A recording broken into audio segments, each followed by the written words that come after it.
Bonjour, je me présente Nicole Charette, coach de vie et coach dans l'éveil de conscience. Alors, dans cette capsule, je vous présente la quatrième loi d'évolution, soit l'altruisme. Ses composantes sont le don de soi, le non-jugement et la compassion. Alors, si on commençait à démystifier ensemble, c'est quoi le véritable don de soi? Alors, je peux vous dire une chose, ça n'a absolument rien à voir à prendre soin des autres au détriment de nous, de remplir les besoins des autres et toujours au détriment de nous. C'est tout simplement à ce moment-là, c'est l'ego en arrière qui, lui, veut se faire aimer des autres et il donne pour enfin avoir sa place, sentir qu'il est utile, donc qu'il est digne d'être aimé. Alors, vous voyez, cette place-là convoitée de cette façon-là, c'est tout simplement l'ego. Alors, ce n'est pas du tout le véritable don de soi. Le don de soi aussi peut prendre des fois l'allure de « je me donne mon travail », mais en fait, encore là, je vais aller nourrir mon ego parce que dans cette dimension-là, je veux avoir la valeur. Je sens qu'à quelque part, je vois mes capacités et j'ai besoin que l'extérieur reconnaisse ma valeur. Et là, à ce moment-là, ben, c'est encore l'ego qui est en arrière et qui fait qu'il y a vraiment besoin de l'extérieur pour justement se nourrir de cette valeur personnelle-là. Alors, qu'est-ce que véritablement le véritable don de soi? En fait, c'est quand que vous êtes dans la qualité d'être, quand vous êtes dans vos compétences, dans vos talents et que vous l'offrez à vous. Vous avez tout simplement de plaisir à faire ce que vous faites. Tout simplement. Et à ce moment-là, bien, ça a une influence positive sur votre environnement et vous en avez encore plus de plaisir de l'offrir, ce talent-là, en voyant aussi l'impact que ça a sur les autres. Ça fait juste une augmentation. Alors, voilà le véritable don de soi. Alors, comment est-ce qu'on peut faire pour distinguer les deux? Alors, je vais vous donner deux exemples. Dans le premier exemple, on va prendre justement celui qui est pris vraiment à vouloir être une bonne personne. Alors, supposons que justement cette journée-là, enfin, cette personne-là a décidé, bien là, je vais penser à moi, je vais aller faire une activité que j'aime. Et là, en parfaite cohérence avec l'univers, bien, c'est sûr qu'ils vont avoir planifié quelque chose pour voir, OK, est-ce que vous allez vraiment vous choisir? Alors, vous recevez un téléphone et là, la personne vous dit, « Hey, écoute, mon chum m'a lâché, je veux déménager aujourd'hui, là, j'ai plus personne, je sais que tu es un bon gars, tu viendrais-tu m'aider? » Et là, il a vraiment touché le bon mot, le bon gars. Alors, tout de suite, là, si votre réactionnel, s'il est vraiment pris là-dedans, il va tout de suite s'oublier puis il va y aller. Il ne pensera même pas à savoir est-ce que c'est une bonne chose, est-ce que je me respecte. Non, il va tout simplement y aller parce qu'il s'identifie que c'est son rôle de faire ça. Alors, ça se peut que dans la journée, il y a des choses qui ne vont pas. Soit que la personne n'a vraiment pas été très exigeante, pas tellement reconnaissante, ou tout simplement, j'arrive épuisée. Et là, le soir, je me dis, je ne me suis pas encore écoutée, la personne n'était pas fine, tout ça. Mais en fait, vous devez la remercier parce qu'elle vient justement vous refléter le manque de considération que vous avez eu par rapport à vous-même.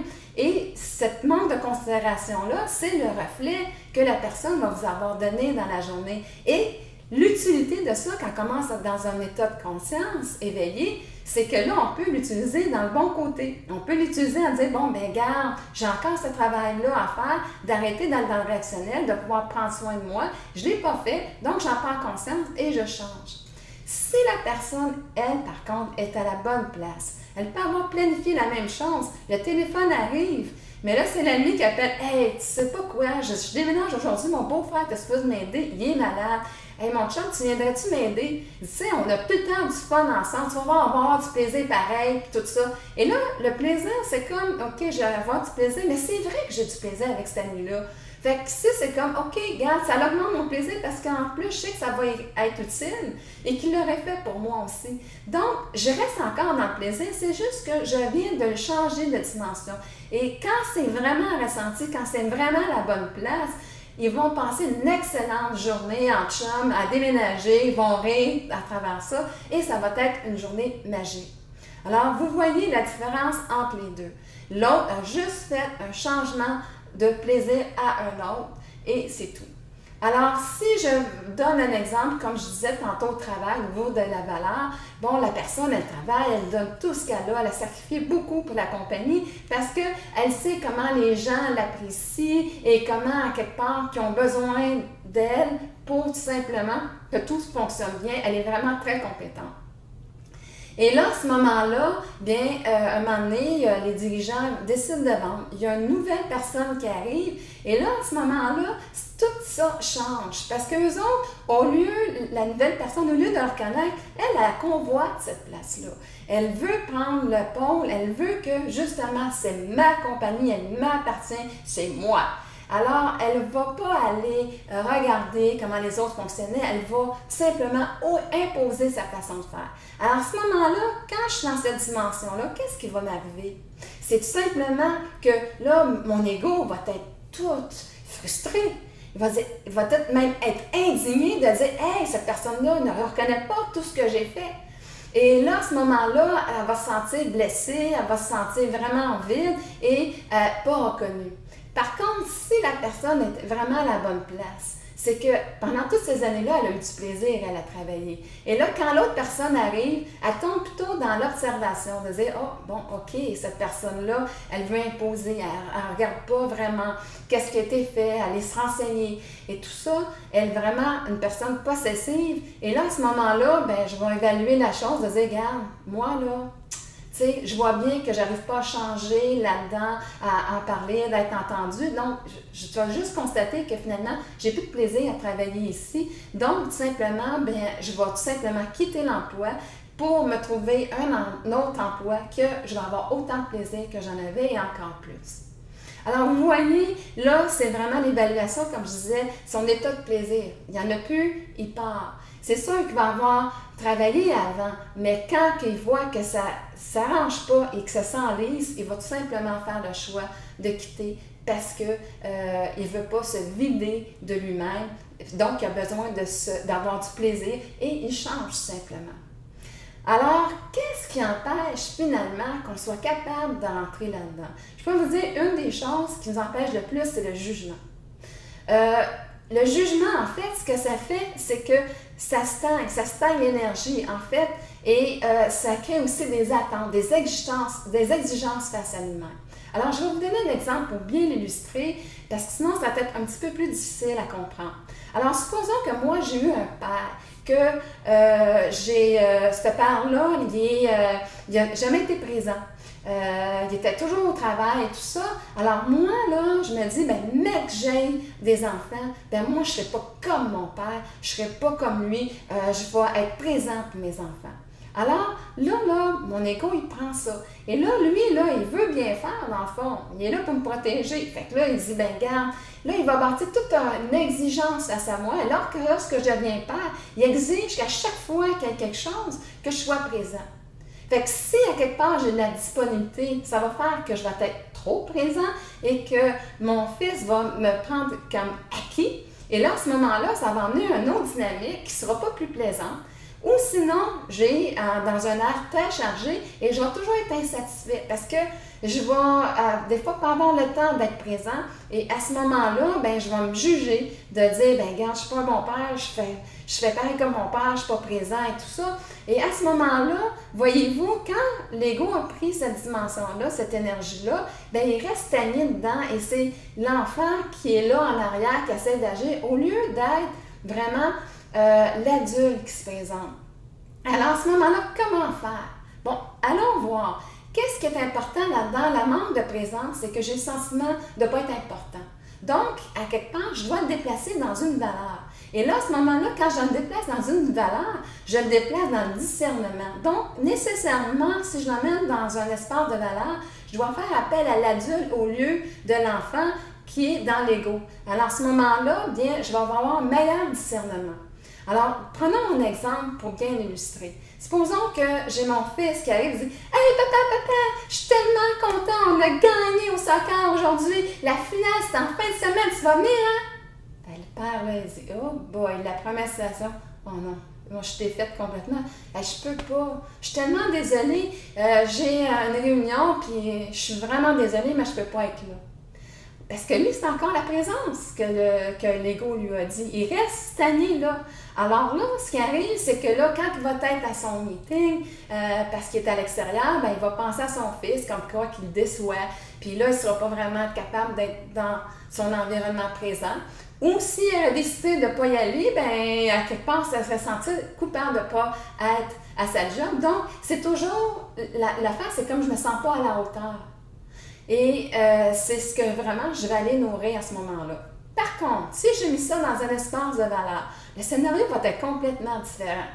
Ah, hey, je suis désolée, mon fils, mais en fin de semaine, j'ai une réunion très importante, je ne peux pas être là. Mais par contre, je peux te dire une chose, c'est qu'à 8 heures, je t'appelle, puis là, mon champion, tu me comptes toute ta game, puis en détail.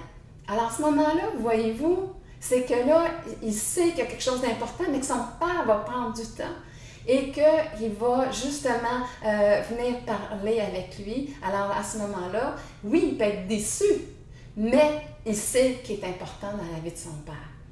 Alors, vous voyez les différentes choses, ramenez-le sur une forme de valeur et travaillez, pas sur la blessure, mais sur la valeur que vous voulez développer dans votre vie. Vous allez être bien, dans une bien meilleure place. Ensuite, je parlais de la compassion. La compassion, c'est très important d'avoir une bonne compassion, mais ça, à ce moment-là, je ne prends pas la responsabilité de l'autre, de ses choix, de ses émotions. Je fais juste être à l'écoute de la personne. Et je suis sincère aussi dans ce que je vais lui partager, sur les conseils que je peux lui donner. Parce qu'à ce moment-là, c'est de la mauvaise compassion et je vais avoir la cause à effet qui va m'être emmenée. Alors, et en plus, bien souvent, ce qui m'en empêche, c'est la culpabilité.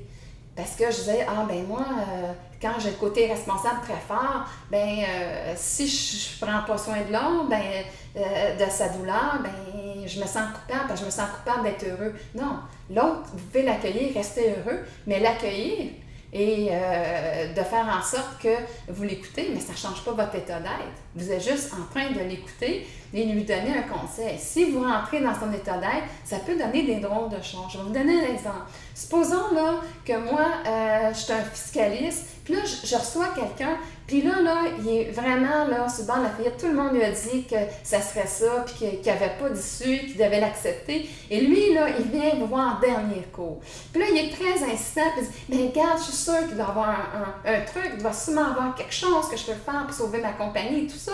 Et là, à ce moment-là, comme fiscaliste, si vous regardez, la personne regarde le dossier et dit, bon, ben non, il n'y a rien qui peut être fait.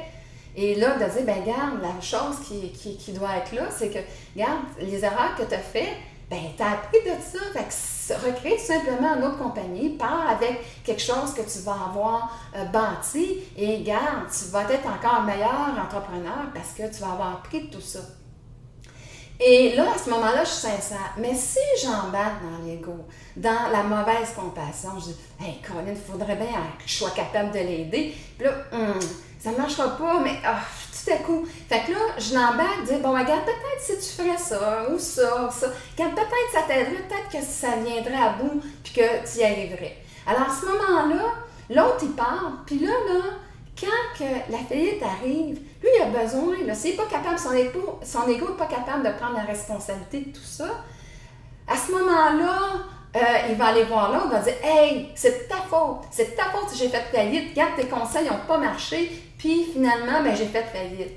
Alors, vous voyez, j'ai pris la responsabilité et là, ça va m'être retourné sur une forme de reproche parce que je vais tout simplement avoir oublier d'être sincère avec moi-même. Alors, j'ai voulu épargner l'autre, mais l'autre n'épargnera pas. Surtout si c'est dans son ego, dans cet espace-là où l'ego a besoin de trouver un coupable, et là, il va l'avoir trouvé à travers la personne. Alors, sur ce, j'espère que toutes ces informations-là vous seront utiles dans votre vie. Et je vous rappelle la dernière loi, donc la loi de la fraternité. Donc, on se revoit très bientôt. Merci.